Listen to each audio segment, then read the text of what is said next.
सवाल है कि नवरात्रि क्या है, नवदा भक्ति क्या है, और क्या बोले, नवा पाठ क्या है, नव दुर्गा क्या है, रामनवमी क्या है, सब में 9 लगा हुआ। समझिए इस बात। भारतवर्ष का अंक विज्ञान 1 2 3 4 5, भारतवर्ष का अंक विज्ञान दुनिया में सबसे धनी है, यहीं से निकला है। और ये अंक विज्ञान जो चला ना वो आध्यात्मिक है, और इसीलिए आप क ख का जो लिखते हैं उसको क्या बोलते हैं, अक्षर। अक्षर का मानी परमात्मा, अक्षर का मानी जिसका क्षरण नहीं होता है, जो खत्म ही नहीं होता है। इसीलिए ईश्वर को अक्षर बोला जाता है, जो खत्म ही नहीं होता है, जो हमेशा एक जैसा रहता है। जो शिव है वही अक्षर है। अक्षर क ख ग आप बोलते हैं ना, अक्षर है ये। अक्षर का मानी भगवान है, ये ईश्वर है, ये खत्म नहीं होगा। ईश्वर के नाम पर इन चीजों को रखा गया है। अंक विज्ञान को भी रखा गया है, अक्षर को भी रखा गया। तो कहा गया कि 0 से इसीलिए भारतवर्ष ने नहीं शुरू किया, 0 से नहीं शुरू किया। कहा कि नहीं 1 से शुरू करो, 1। 0 से भी शुरू किया जा सकता था, 0 1 2 3 4 0 1 2 3 4 शुरू किया जा सकता था, कोई दिक्कत नहीं है। नहीं किया 0 से। भारत का अंक विज्ञान चला 1, 1, यानी एक परमात्मा, एक ईश्वर, 1 से चला। ठीक उसी तरह से अंक भी उसी पर चले हैं। जैसे एक परमात्मा, एक शिव। परमात्मा को शिव बोलते हैं, शिव को परमात्मा भारतवर्ष की आध्यात्मिक धारा में बोला जाता है। एक शिव। कहा गया उस शिव ने इच्छा की और 5 तत्वों का सृजन हुआ। आकाश, हवा, आग, पानी, मिट्टी, 5 तत्वों का सृजन हुआ। क्षितिजल, पावक, समीर, गगन। नीचे से ऊपर गया तो क्षितिजल, पावक, क्षितिजल, पावक, समीर, गगन। उलट दिया, गगन समीरा, वो तुलसीदास ने उल्टा लिखा है, वो समीर गगन। तो 5 तत्व हुए। उस ईश्वर ने इच्छा की तो सर्वप्रथम माना गया कि 5 तत्व बने। उसके पहले माना गया क्या, उस ईश्वर ने उस शून्य में इच्छा की। जैसे भी कोई शून्य में इच्छा करेगा तो तरंग पैदा होगी। आज मशीनें बनी हैं जिससे आपके दिमाग की तरंगों को नापा जाता है। कोई पागल होगा तो तुरंत उसका पहले इसका टेस्ट होगा कि इसकी थिंकिंग, इसकी सोच कहां तक जा रही है, खराब है, ठीक है, सही है, क्या है। वो क्या तो बोलते हैं, ईसीजी की, क्या तो बोलते हैं उसको, इसका जो स्कैनिंग होता है, सीटी स्कैन, ब्रेन का सीटी स्कैन तो पूरे बॉडी का भी होता है। तो ईईजी, हाँ ठीक बोले। आईएएस में हम लोग को पूछा जा रहा था ईईजी क्या है।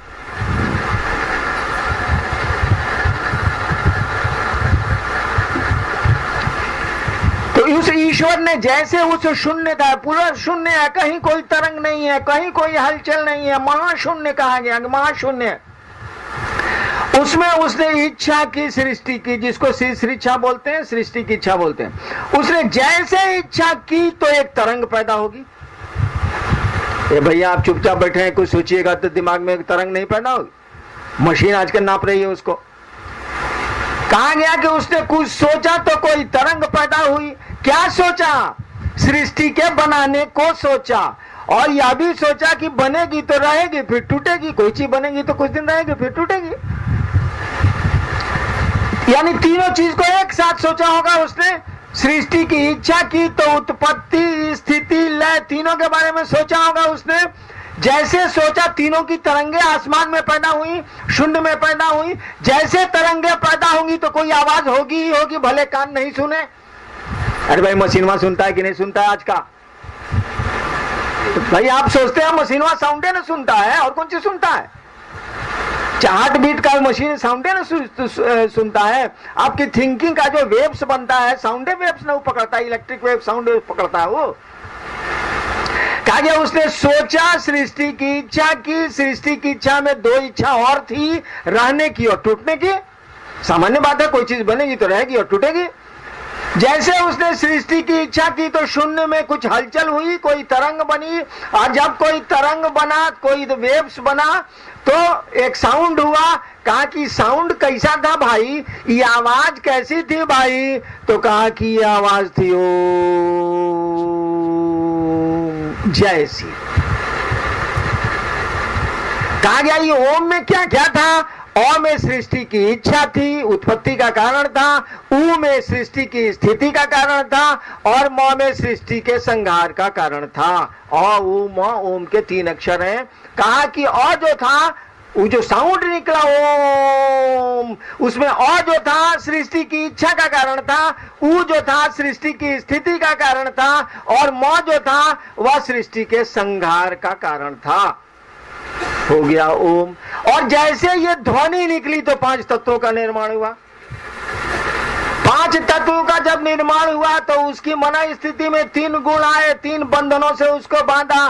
सत रज तम, बढ़िया बात सोचा। फिर सोचा कि उससे थोड़ा गड़बड़ भी हो सकता है, चीजें गड़बड़ भी हो सकती हैं। और सोचा कि बहुत चीजें बहुत ज्यादा गड़बड़ हो सकती हैं। तो सत आया, सतोगुणी शक्ति। रज आया, रजोगुणी शक्ति। तम आया, तमोगुणी शक्ति। 3 गुणात्मक प्रकृति को कहा जाता है। 3 गुणात्मक है, ये त्रिगुणात्मक प्रकृति है। 3 गुण माने संस्कृत में बंधन, जिसे बांधा जाता है। तो 5 तत्वों को 3 गुणों से बांधा। अब पूरी की पूरी सृष्टि इसी के भीतर न है भैया, इसके बाहरों है। 5 तत्व, 3 गुण और 1 परमात्मा, इसके बाहर तो सृष्टि का कुछ नहीं हो सकता है, कुछ भी नहीं हो सकता है। कहा गया कि ये जो 9 हुआ ना बाबू, यही पूर्ण अंक है। 9 के बाद जितने अंक होंगे टोटल में फिर 9 आ जाएंगे। 9 का मानी हुआ 1 परमात्मा, 5 तत्व, 3 गुण, 5 3 8 1 9। 9 सृष्टि के, 9 के बाहर सृष्टि नहीं मानी गई भारतवर्ष में। कहा कि 9 अंक जो है पूरी सृष्टि इसी के भीतर है, इसके बाहर सृष्टि हो ही नहीं सकती है। सृष्टि का होना, सृष्टि का रहना, सृष्टि का टूटना, सब इसी के भीतर है। 9।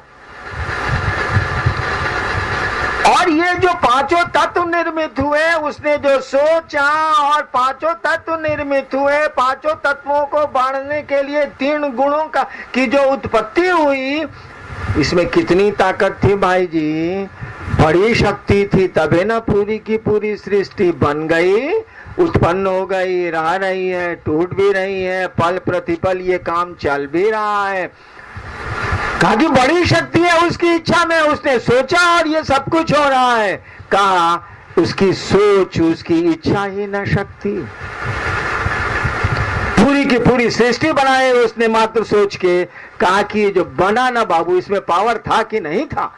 कहा कि यही न शक्ति है उसकी, शिव की इच्छा ही शक्ति है। भारतवर्ष का तंत्र इसी बात को कहता है, शिव की इच्छा ही शक्ति है। यानी उसने सोचा है, उसमें शक्ति है। और कैसी शक्ति है? कहा कि एक बात बताते हैं, मिट्टी जो सबसे नीचे है, 5 तत्वों में सबसे नीचे का तत्व है मिट्टी, क्षिति तत्व। कहा कि मिट्टी जो सबसे नीचे है, उसके भीतर कितनी ताकत है? उस ईश्वर की इच्छा कितनी ताकत रखती है मिट्टी में? कहा कोटि सौदामिनी भाषाम। मिट्टी में कितनी ताकत है? कोटि सौदामिनी भाषाम। सौदामिनी संस्कृत में बोलते हैं आसमान की बिजली को। आसमान में जो बिजली चमकती है उसको संस्कृत में बोलते हैं सौदामिनी। कोटि सौदामिनी भाषाम, एक आसमान की बिजली चमकती है तो क्या कहर ढाती है? कहा कि करोड़ों बिजलियों की चमक है मिट्टी में। कोटि खाली मिट्टी में है, उसके ऊपर है आग, उसके ऊपर है पानी, उसके ऊपर है हवा, उसके ऊपर है आकाश, उसके ऊपर बहुत कुछ है भी। कहा कि मिट्टी में कितना पावर है? तो कोटि सौदामिनी भाषाम, करोड़ों आसमान की बिजलियों की चमक है मिट्टी में। है नहीं, साला पत्थर से एटम बम बना दे रहा है, नहीं बुझा रहा है। एक वैज्ञानिक है ना आपके देश में, वैज्ञानिक है ना आपके देश में, जो पत्थर से यूरेनियम से निकाल के एटॉमिक एनर्जी बनाते हैं कि नहीं, एटम बम बनाते हैं कि नहीं? आपके देश में ऐसे भी वैज्ञानिक हैं जो पत्थरों से शिव को निकालते हैं, पत्थरों से भगवती को निकालते हैं, पत्थरों से हनुमान को निकालते हैं, पत्थरों से राम और कृष्ण को निकालते हैं। एक वैज्ञानिक आपके यहाँ है जो पत्थरों से एटम बम बनाता है, एटॉमिक ऊर्जा निकालता है। ऐसे लोग धरती पर हैं। भारतवर्ष में तो जरूर हैं जिन्होंने पत्थरों से शिव को निकाला, पत्थरों से भगवती को निकाला। कामरूप कामाख्या में कौन ची है? इतना बड़ा पिंड है ना, और कौन ची है? देवघर में कौन ची है? बड़ा पत्थर का टुकड़ा, और कौन ची है? देखिए उन पत्थरों से किसी ने शिव को बाहर किया है। शिव के भास को बाहर किया है, शिव के एहसास को बाहर किया है, वो वैज्ञानिक चला गया, हम लोग लाभ ले रहे हैं। आपको भी वैसा ही वैज्ञानिक बनना चाहिए कि